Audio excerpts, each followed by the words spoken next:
أعوذ بالله من الشيطان الرجيم. مثل الذين اتخذوا من دون الله أولياء كمثل العنكبوت اتخذت بيتا وإن أوهن البيوت لبيت العنكبوت لو كانوا يعلمون. إن الحمد لله والصلاة والسلام على رسول الله أما بعد. আল্লাহ সুবহানাহু ওয়া তাআলা পবিত্র কালামে মাজিদ ইরশাদ করেন, মাসালুল্লাযীনা ইত্তাখাযু মিন দুনিল্লাহি আউলিয়া কামাসালিল আনকাবুত ইত্তাখাযাত বাইতা ওয়া ইন্না আওহানাল বুয়ুতি লাবাইতুল আনকাবুত লাউ কানু ইয়ালামুন। যারা আল্লাহকে বাদ দিয়ে অন্যদেরকে তাদের জন্য অভিভাবক হিসেবে গ্রহণ করে, তাদের উদাহরণ হচ্ছে মাকড়সার মতো। সে ঘর বানায়, আর ঘরের মধ্যে মাকড়সার ঘরই সবচেয়ে দুর্বল, যদি তারা জানত। সমস্ত প্রশংসা সেই আল্লাহর, যিনি আসমান এবং জমিনকে সৃষ্টি করেছেন এবং এই কাজে তার কোনো সাহায্যকারী দরকার হয়নি। তিনি আসমানকে সাজিয়েছেন একের পর এক 7টি স্তরে। এই আসমান সমূহকে তিনি সুউচ্চ করেছেন কোনো খুঁটি ছাড়াই, আর এতে তিনি কোনো খুঁত রাখেননি। তিনি জমিনকে করেছেন সুবিন্যস্ত। তিনি আসমানে রেখে দিয়েছেন অগণিত নক্ষত্ররাজি।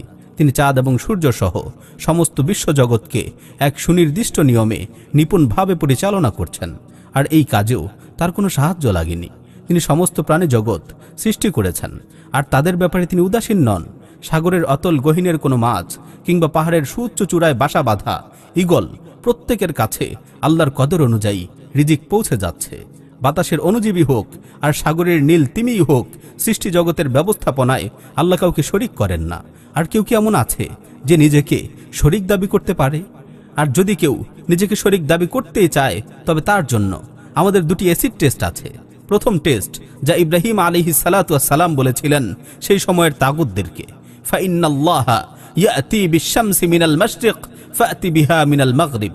আচ্ছা, যেহেতু তোমরা আল্লাহর সমকক্ষ হওয়ার দাবি করছো, যেহেতু তোমরা নিজেদের রব দাবি করছো, তাহলে তোমরা এক কাজ করে দেখাও। আল্লাহ সূর্যকে পূর্ব থেকে উঠিয়ে পশ্চিমে ডুবিয়ে দেন, তোমরা শুধুমাত্র একদিনের জন্য সূর্যটাকে পশ্চিম থেকে উঠিয়ে পূর্ব দিকে ডুবিয়ে দেখাও। আল্লাহ তাআলা বলেন, অতঃপর এ কথা শুনে তাগুতরা হতভম্ব হয়ে গেল। দ্বিতীয় টেস্ট হচ্ছে সূরা ইখলাস। বিসমিল্লাহির রহমানির রহিম। কুল হুয়াল্লাহু আহাদ। বলো, আল্লাহ এক ও অদ্বিতীয়। আল্লাহর শরীক দাবি করতে হলে তাকেও এক এবং অদ্বিতীয় হতে হবে। আল্লাহুস সামাদ। আল্লাহ সকল কিছু থেকে সম্পূর্ণ অমুখাপেক্ষী। আল্লাহর শরীক দাবিকারী নিজেকে এই প্রশ্নটি যেন অবশ্যই করে, সে কি অমুখাপেক্ষী? লাম ইয়ালিদ ওয়া লাম ইউলাদ ওয়া লাম ইয়াকুল লাহু কুফুয়ান আহাদ। তিনি কাউকে জন্ম দেন না, আর তিনি কারো থেকে জন্ম নেননি। তার সমকক্ষ কেউ নেই, বরং তিনি সুবহানাহু ওয়া তাআলা এই সমস্ত কিছুর থেকে অনেক অনেক পবিত্র। শরীক দাবিদারদের মধ্য থেকে এমন কেউ কি দাবি করতে পারবে যে তার সমকক্ষ কেউ নেই? আর হে শরীক দাবিকারীরা, এই ব্যাপারে তোমাদের বক্তব্য কি? আজ পর্যন্ত একজন ফেরাউনও এই টেস্টের একটিও পূরণ করে দেখাতে পারেনি, আর কোনোদিন পারবেও না। কি অদ্ভুত! এমনকি প্রাণী জগতের মাথাতেও এমন চিন্তা আসতে পারে না যে সৃষ্টি কখনো স্রষ্টার সমকক্ষ হতে পারে। অথচ আফসোস আমাদের জন্য, আজ আমরা আমাদের সত্য ইলাহকে ছেড়ে দিয়ে আমাদের মতোই অন্য মাখলুককে ইলাহ হিসাবে মেনে নিয়েছি। আমরা তাদের কাছে আমাদের ভালো মন্দের ফায়সালা আশা করি, আমাদের নিরাপত্তার ব্যাপারে তাদের উপর ভরসা করি, আমাদের রিজিক, আমাদের সম্মান, সকল কিছুকেই তাদের দিকে সম্পৃক্ত করি। আল্লাহর হুকুম ছেড়ে দিয়ে তাদের হুকুম পালন করি, আল্লাহকে পরিত্যাগ করে তাদেরকে আঁকড়ে ধরি।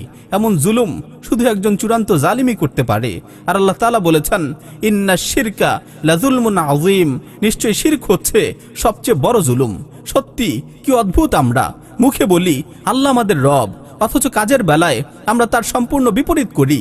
মাসের পর মাস বৃষ্টি না হলে যার কোনো ক্ষমতা নেই বৃষ্টি নিয়ে আসার, ভূমিকম্প হলে যার কোনো সামর্থ্য নেই সেটাকে প্রতিহত করার, সুনামি হলে যার কোনো শক্তি নেই সেটাকে ফিরিয়ে দেওয়ার, বজ্রপাত আঘাত হানলে যার কোনো সামর্থ্য নেই সেটাকে ঠেকানোর, আল্লাহ জমিনকে অনুর্বর করে দিলে যার কোনো সাধ্য নেই সেটাকে উর্বর করার, যে তার নিজের মৃত্যুকে পর্যন্ত ঠেকাতে পারে না, মৃত্যুর পরে নিজের পচন রোধ করতে পারে না, যে কিনা আজ পর্যন্ত একটি মাছিও তৈরি করে দেখাতে পারেনি, যার কথার সপক্ষে আল্লাহ তাআলা কোনো প্রমাণ নাজিল করেননি, এমন কাউকে কিভাবে আমরা আমাদের ভালো মন্দের অভিভাবক হিসাবে মেনে নিতে পারি? কোটা আন্দোলনের সময় আমরা দেখেছি কোটা আন্দোলনকারী ছাত্ররা মুজিবের ছবি বুকে ধরে বসে আছে। তারা জানতো তাদের উপর আওয়ামী গুন্ডা বাহিনী আক্রমণ করতে পারে, তাই তারা মুজিবের ছবিকে সামনে নিয়ে বসেছিল। তারা ভেবেছিল এই মুজিবের ছবি তাদেরকে রক্ষা করবে, কিন্তু বাস্তবে তাদের হাড্ডি হাতুড়ি দিয়ে ভেঙে দেওয়া হয়েছে।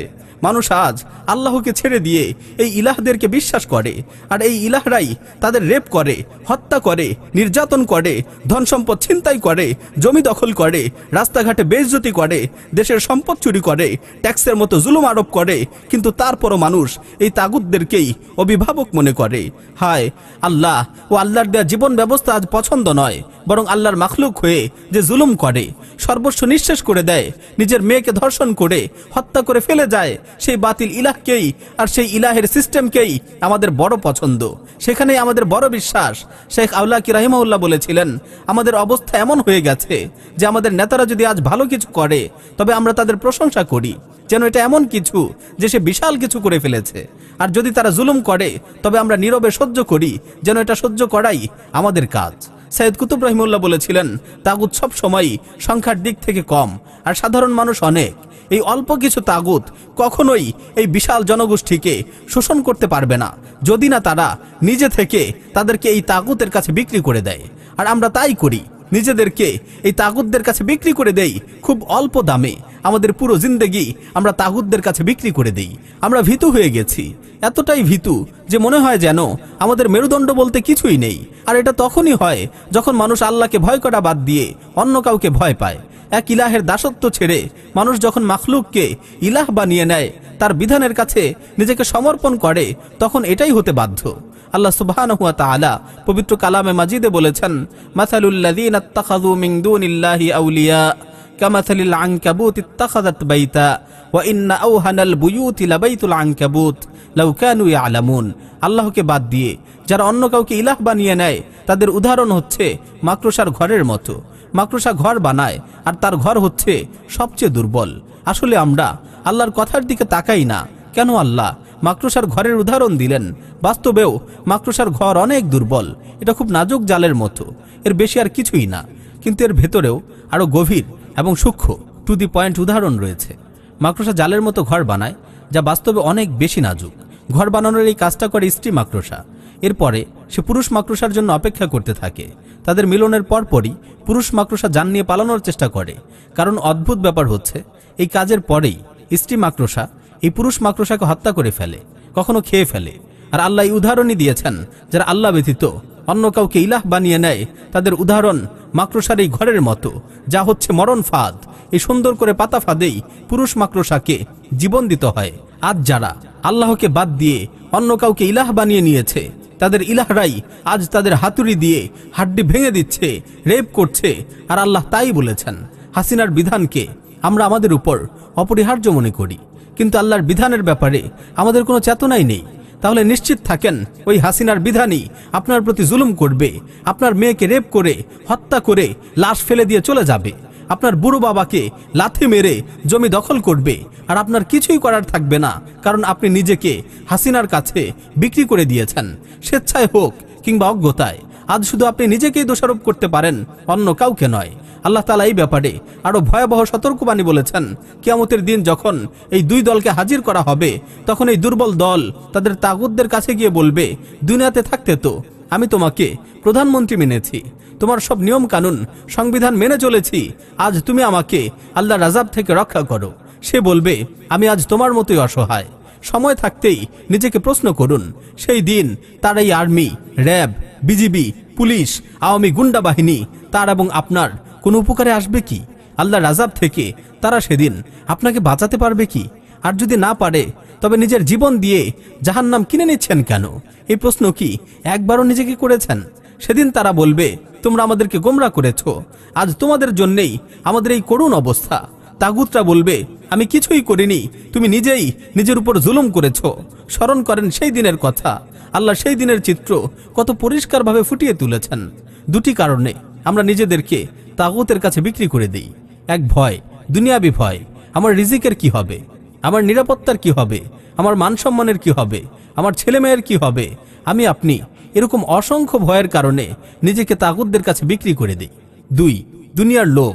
দুনিয়াটা গিলে ফেলার লোভে দুনিয়া উপার্জনের লোভে আমরা হাসিনার মতো মাখলুক, যে কিনা মরে গেলে পচে যায়, গলে যায়, দুর্গন্ধময় হয়ে যায়, ঠিক অন্য আরো 10টা পশুর মতো, তাকেই আমরা আমাদের উপর হর্তাকর্তা হিসেবে মেনে নেই শুধুমাত্র লোভের কারণে।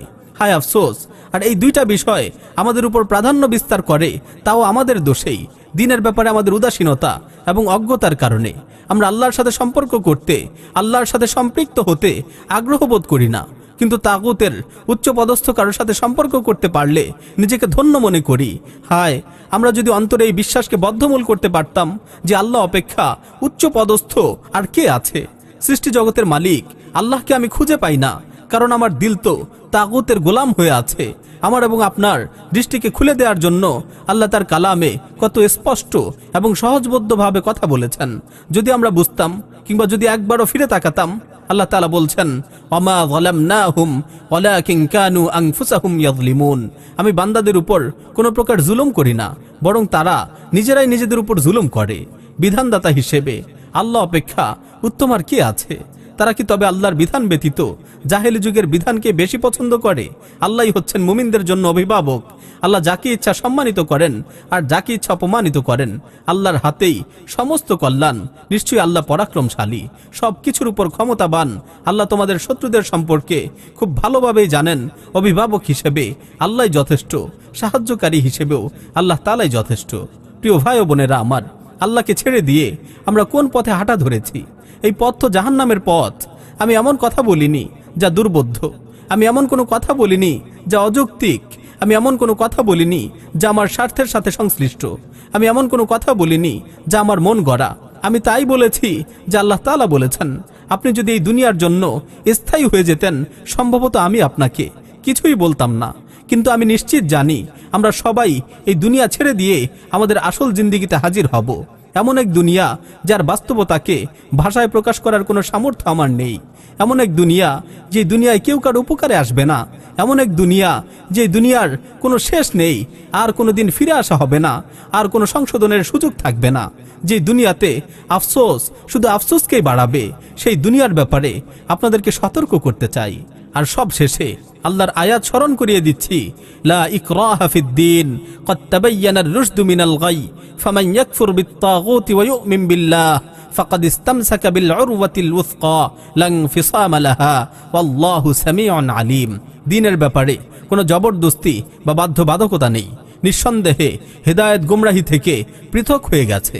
এখন যারা গোমরাহকারী তাগুতদেরকে অস্বীকার করবে এবং আল্লাহর উপর বিশ্বাস স্থাপন করবে, সে ধারণ করে নিয়েছে সুদৃঢ় হাতল, যা কখনো ভাঙবার নয়। আর আল্লাহ সবই শুনেন এবং সব জানেন। অপর এক আয়াতে আল্লাহ তাআলা ইরশাদ করছেন, ওয়াল্লাযীনা জাতানাবুত তাগুতা আন ইয়াবুদুহা ওয়া আনাবু ইলাল্লাহ লাহুমুল বুশরা ফাবাশশির ইবাদ। যারা তাগুতদের দাসত্ব থেকে দূরে থাকে এবং আল্লাহ অভিমুখী হয়, সুসংবাদ তাদের জন্যেই, কাজেই সুসংবাদ দাও আমার বান্দাদেরকে।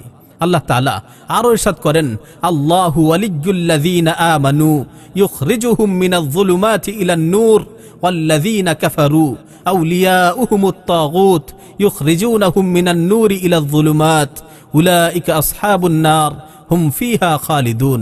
আল্লাহ তাআলা হচ্ছেন মুমিনদের অভিভাবক। তাদেরকে তিনি অন্ধকার থেকে আলোর দিকে বের করে আনেন। এবং কাফিরদের অভিভাবক হচ্ছে তাগুত, সে তাদেরকে আলো থেকে অন্ধকারের দিকে নিয়ে যায়। এরাই আগুনের বাসিন্দা, এরা চিরকাল সেখানে থাকবে।